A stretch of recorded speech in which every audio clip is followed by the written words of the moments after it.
ठीक है ना। और भाव क्या है, तो दृढ़ लेने का भाव है कि इस दिन 1 जनवरी 2025 को हम क्या टारगेट रखते हैं 2025 का पूरे वर्ष में, ताकि हम 2025 में सफल हो जाए ना। क्योंकि ये जो तैयारी का समय है एक जिलेबी की तरह है। जिलेबी यानी बनना बड़ा आसान है, सस्ता भी है, सब कुछ है, लेकिन उलझना बड़ा डिफिकल्टी है। उलझ जाएंगे तो पता नहीं कहाँ शुरुआत है, कहाँ से क्या चाहिए, है कि नहीं। तो अब जब उलझ ही गए हैं और तो क्यों ना हम चाशनी, यानी जो चाशनी क्या बोलते हैं इधर, सिरा है, अगर उसमें डूब ही गए हैं तो उसमें क्यों ना डूब कर उसका मजा लिया जाए, है कि नहीं। यानी तैयारी हम कर रहे हैं तो रियली में हम क्यों नहीं तैयारी करें। तो इसी भाव को जगा लेंगे आज, तब भी आप सफल हैं कि हमारा 1 जनवरी जो है नव वर्ष है वो मंगलमय हो, है कि नहीं। नहीं तो कुछ नहीं है, ये सब एक क्या है, दिखावटीपन है कि नहीं।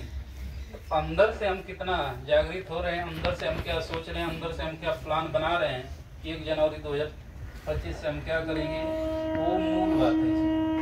नव वर्ष का ही है, तो इसलिए आप सभी को कुछ ना कुछ प्लान करना होगा कि हमारा करियर किस तरह से डिसाइड हो जाए 2025 में ही क्लियर हो। तो इस बात को आप थोड़ा अपने अंदर सोचिए, क्योंकि पॉजिटिविटी होती है वो बहुत कम आता है, निगेटिविटी हमारे अंदर बहुत ज़्यादा आती है। अगर सकारात्मक पक्ष कुछ ही समय तक रहता है, कुछ घंटे कुछ मिनट तक रहता है, तो उसको हम ज़्यादा समय तक रख सकते हैं। और वो रख सकते हैं किससे, अपने ही द्वारा।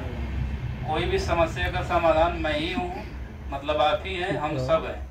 और कोई समस्या भी हम ही हैं, आप ही है कि नहीं, सब हम ही हैं। देखिए एक किताब जो श्रीमद् भगवद गीता का पहली लाइन है, उसमें राइटर डिफरेंट अलग अलग राइटर अपना अपना टीका लिखे हुए हैं, यानी उसका अर्थ बताए हैं। और जिस फील्ड में जाएंगे उस फील्ड के लोग उसको डिस्क्राइब करते हैं। तो उसमें एक जो राइटर है, अभी हाल में उनका पढ़ रहा हूँ, अड़गड़ानंद है ना, यथार्थ गीता जो लिखे हैं, उसमें जो कह रहा है ना, पहली लाइन पहले पेज पर है, पहले दूसरी पेज पर है कि युद्ध क्षेत्र है कहाँ पे, यानी कुरुक्षेत्र है कहाँ पे ना। जो भगवान है या कोई भी है, वो तो क्या है, प्रतीकात्मक है, यानी क्या है, फोकस वैल्यू, मतलब ये प्रतीक है। वो वास्तव में जो समझाए उसमें उस पुस्तक में, वो है क्या, युद्ध क्षेत्र हमारा शरीर है और हमारा मन है उसमें, यानी पूरी तरह से हम ही है युद्ध क्षेत्र। यानी हम जो घटनाएं घट रही है या जो घटनाएं हो रही है जिससे हम परेशान भी हैं, खुश भी हैं, तो यही क्या हमारा युद्ध क्षेत्र है। अब कुरुक्षेत्र था नहीं था पता नहीं है, हुआ है युद्ध नहीं हुआ है, एक तो अलग चीज है ना, ये तो हमारी कहानियां हैं। लेकिन उसमें श्री कृष्ण भी कहते हैं आखिर युद्ध क्षेत्र के, तो वो भी डिस्क्राइब कर रहे हैं कि युद्ध क्षेत्र कुछ नहीं है, तुम ही खुद हो, तुम्हारा बॉडी ही खुद युद्ध क्षेत्र है, कुरुक्षेत्र यही तो है। और उसमें क्या है, मन है, एक 2 पार्ट में डिवाइड है, वो भी एक कौरवों की सेना है और दूसरा कौन सा है, पांडवों की सेना है। वही जो कौरवों की सेना निगेटिव दर्शाया गया है और पांडवों की सेना क्या है, पॉजिटिव को दिखाया गया। इन्हीं के बीच युद्ध है। जैसे सबसे एक धृतराष्ट्र का उल्लेख है ना, धृतराष्ट्र का मतलब उसमें उन्होंने बताया है कि धृतराष्ट्र का मतलब क्या है, जानता सब कुछ है यह ना, कि आगे परिणाम इसका क्या होगा, लेकिन मानता नहीं है। मतलब उसको सब कुछ दिखता है लेकिन क्या वो मानता नहीं है। यानी हम जानकार सब कुछ हैं लेकिन काम उस पर नहीं कर पा रहे हैं। तो सबसे बढ़िया बात यह है कि सब लोग धृतराष्ट्र बने हुए, हम भी धृतराष्ट्र बने हुए हैं कि जानता हूं कि क्या करना है हमें, क्या करने से होगा, लेकिन हम क्या कर रहे हैं उसको मान नहीं रहे हैं। नहीं तो समझिए धृतराष्ट्र तो जानता था कि इसमें जब कृष्ण है एक तरफ, हम लोग खुद निगेटिव में हैं, तो हार तो हम लोग को फिक्स है। लेकिन क्या करना है, वो बेटे को बढ़ाने के लिए कि चलो दुर्योधन जो कह रहा है बहुत बढ़िया कह रहा है, यानी चीज हमारा जो निगेटिव चीज है हमको बढ़ा दे। लेकिन मालूम है कि जो भी हम कदम रख रहे हैं, कोचिंग में आ रहे हैं, कोचिंग में जा रहे हैं, या कुछ भी आप कर रहे हैं, आपको तो मालूम ही है कि पॉजिटिव क्या है, निगेटिव क्या है।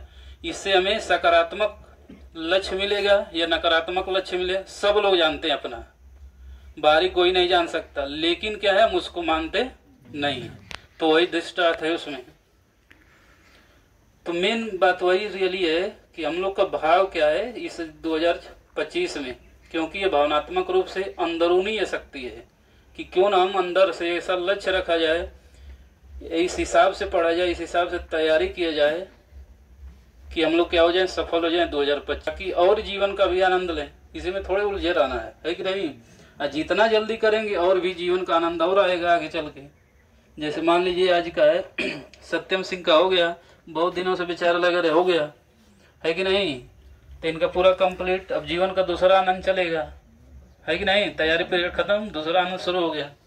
उसी तरह से शैलेश का है कि नहीं। आज देखिए दूसरा आनंद है होने के बाद क्या एकदम हम लोग का न्यू ईयर पार्टी भी हो जा रही इनके द्वारा, है कि नहीं। कर्म एकेडमी अपना न्यू ईयर पार्टी मना ले रहा है इनके कदमों से, कर कमलों से। तो बदलाव हो गया कि नहीं। चीज है यही चीज तो इतिहास है। फिर इतिहास अब धीरे धीरे बनने लगेगा कि नहीं ये लोग तैयारी किए हैं, ये लोग सफल हैं, आज इस पोस्ट पर हैं, इस मुकाम पर हैं। तो उसी लक्ष्य को हम क्यों नहीं जल्दी से हासिल कर लें। तो सब कुछ जो कारण है नहीं कर पाएंगे जल्दी अचीव, तो एक तो क्या है, हम ही हैं। सब कुछ देखोगे, सब कुछ परिपेक्ष देखोगे तो हम ही दिखाई देंगे। हम ही का मतलब हम मैं नहीं, आप ही, ठीक ना। आप ही उसका कारण भी हो। तो उसी कारण को दूर करने का अगर हम लोग आज प्रतिज्ञा कर लेते हैं तो हमारा 2025 नववर्ष क्या होगा, मंगलमय होगा, ठीक है ना। तो इन्हीं सब शब्दों के साथ नववर्ष की ढेर सारी शुभकामनाएं आप लोगों को, ताकि आपका जीवन बहुत जल्दी सफल हो।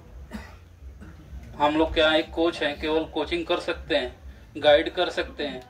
कर्म तो आपको ही करना है। कृष्ण युद्ध थोड़ी लड़ेंगे, लड़ेगा तो युद्ध कौन लड़ेगा, अर्जुन ही लड़ेंगे, दुर्योधन ही लड़ेगा, भीष्म ही लड़ेगा। और युद्ध कौन लड़ रहा है, अर्जुन लड़ रहा है।